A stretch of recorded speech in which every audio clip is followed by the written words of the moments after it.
Hello and welcome back, everyone. Thank you for tuning in today. Please consider supporting my work on Patreon and Substack at worldaffairsandcontext.com and subscribe here on YouTube to stay connected. China-Russia ties are strengthening, and of course, the mainstream media here in the West will not tell you anything about it. This week in Beijing, Chinese President Xi Jinping met with Vyacheslav Volodin, who is the chairman of Russia's State Duma. This meeting was very important because it underscored the growing strength of China-Russia ties and also the role of these two countries in a new emerging global framework.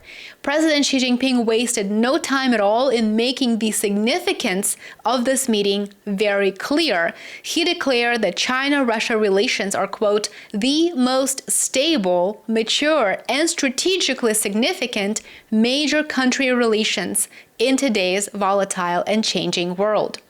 That statement cannot be taken lightly. It should not be taken lightly. Unlike Western world leaders, the Chinese leader is very modest and diplomatic in his assessment of international relations. That's not just rhetoric. It is a signal. It is an indicator. In an era that is marked by fragmentation and conflict and friction, especially among major powers, Beijing and Moscow are doubling down on cooperation, on unity, and shared vision. Of course, they can't and they won't agree on every single policy choice. That would be impossible. But this is as close as one could possibly imagine China and Russia becoming. This meeting follows Xi Jinping's May visit to Russia, during which he participated in ceremonies marking the 80th anniversary of the Soviet Union's victory in World War II.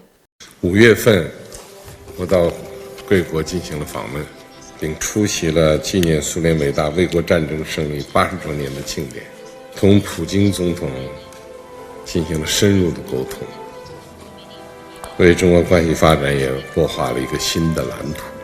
下周呢，中方将隆重地举行纪念抗日战争及反法西斯战争这个胜利80周年这样的一个庆祝活动举行一个盛大的阅兵。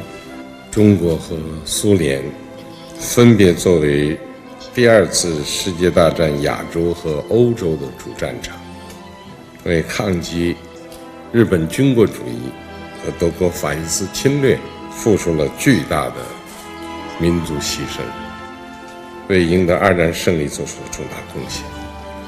In that same spirit, Xi Jinping noted that China is preparing its own commemoration next week in the beginning of September to honor the victory in the Chinese People's War of resistance against Japanese aggression and the global fight against fascism in World War II. This week, while meeting with Volodin, Xi Jinping emphasized a crucial point. Both China and the Soviet Union, as the principal battlefields of World War II in Asia and Europe respectively, bore immense human costs to defeat the fascist forces of Japanese militarism and Nazi Germany. And so that shared history forms the backbone of China-Russia friendship today.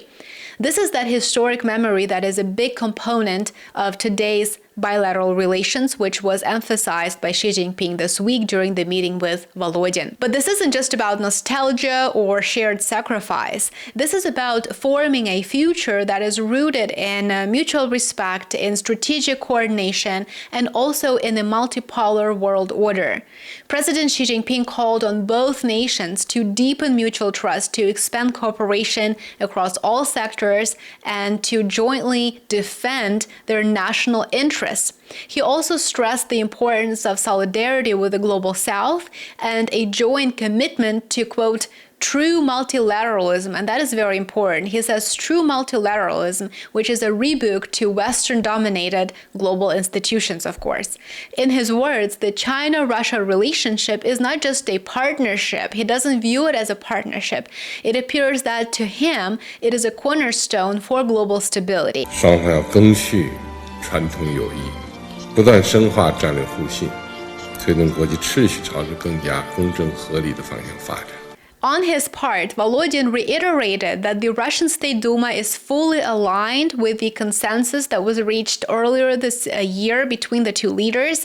He also promised to strengthen legislative cooperation and to ensure that the bilateral relationship continues to strengthen.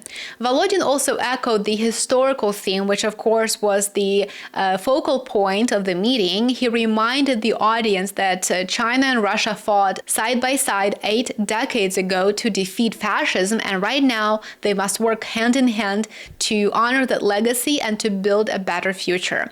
Хочу отметить именно в этот для нас святой год 80-летия Победы, потому что это наша общая победа, и мы с Японией. Поэтому мы вместе с Китаем отмечаем День Победы, 80-летия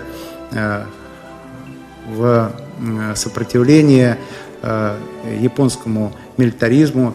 This meeting is more than diplomatic ceremony. It is a very important meeting, and analysts point out that Volodin's high-level reception is effectively a beginning. It is a prelude to Russia's key participation in the upcoming Shanghai Cooperation Organization Summit, SCO Summit, that is set to take place in China from August the 31st to September the 1st. This summit will also likely overlap with China's 80th anniversary commemoration of the World War II victory on September the 3rd. According to Chinese experts, both events are about more than just remembrance. They're about defending history from revisionism. In recent years, China and Russia have grown increasingly vocal about what they see as a troubling trend in the West, which is historical revisionism promoted by the West. France was celebrating, really. They were all celebrating. The only one that doesn't celebrate is the USA, and we're the ones that won the war. Without us, you'd all be speaking German right now. Maybe a little Japanese thrown in. This, they argue, includes efforts to downplay and to distort the Soviet Union's and China's roles in defeating fascism during World War II. From Beijing's perspective, such revisionism is not just offensive, it is dangerous. It erodes the post-war international order that was built on the ashes of fascism, and it undermines the legitimacy of countries that bore the brunt of that war, which are Soviet Union and, of course, China. A recent article published by the PLA Daily accused some Western powers of manipulating history to maintain global dominance. According to this piece, by rewriting history, these powers attempt to destabilize the moral foundation of the current world order. China's foreign ministry even responded directly to reports that Japan was pressuring countries not to attend the September 3rd commemorative events in Beijing. Chinese foreign ministry clarified that nations that genuinely support peace and historical truth should have no objection to commemorating those who fought and who died in the war against fascism. So what does this all mean for the world? For China and Russia, this is a declaration of purpose to respect their common historical memory, to defend their historical legacy, strengthen cooperation, and also support a multipolar, more equitable international system. This narrative is also reflected in their broader diplomatic initiatives, with more than 20 nations and 10 international organizations expected to attend. The upcoming SCO summit may be a significant point in reshaping the global geopolitical landscape. Among the expected attendees are Indian Prime Minister Narendra Modi, the President of Belarus Alexander Lukashenko, and of course President Putin. The gathering will be China's 5th time hosting the SCO summit, and it appears that this will be the most ambitious one yet. Western media outlets are already paying very close attention, by the way. Bloomberg, for example, noted that the growing alignment between China, Russia, and now India sends a very powerful message in the face of increasing U.S. pressure. But from Moscow and Beijing's point of view, the goal isn't to confront Washington. It's not confrontation, it is balance. Chinese experts argue that Western dominance of the current international order has led to deep global inequality and unrest. And so, in their view, China-Russia cooperation, alongside platforms like the SCO and BRICS, it offers an alternative vision, an alternative framework, one of shared development, mutual respect, and of course, sovereignty. Sovereignty is at the core of this alternative framework. Now, there are challenges, but the need to readjust the global order is quite clear. In the end, the Xi-Volodin meeting wasn't just about bilateral ties. It was about signaling the next phase of a world in transition to multipolarity. It was a message to allies and adversaries alike that China and Russia are ready to lead, and lead not through domination, but through partnership, through legacy, and a determination to resist historical erasure. So I think this was a very important meeting, and it was definitely a signal to the entire world that multipolarity is emerging. Thanks so much for watching. Please show your support, give this video a thumbs up, consider sharing it, and subscribe on YouTube, Substack, and Patreon. I'll see you back here soon. Take care.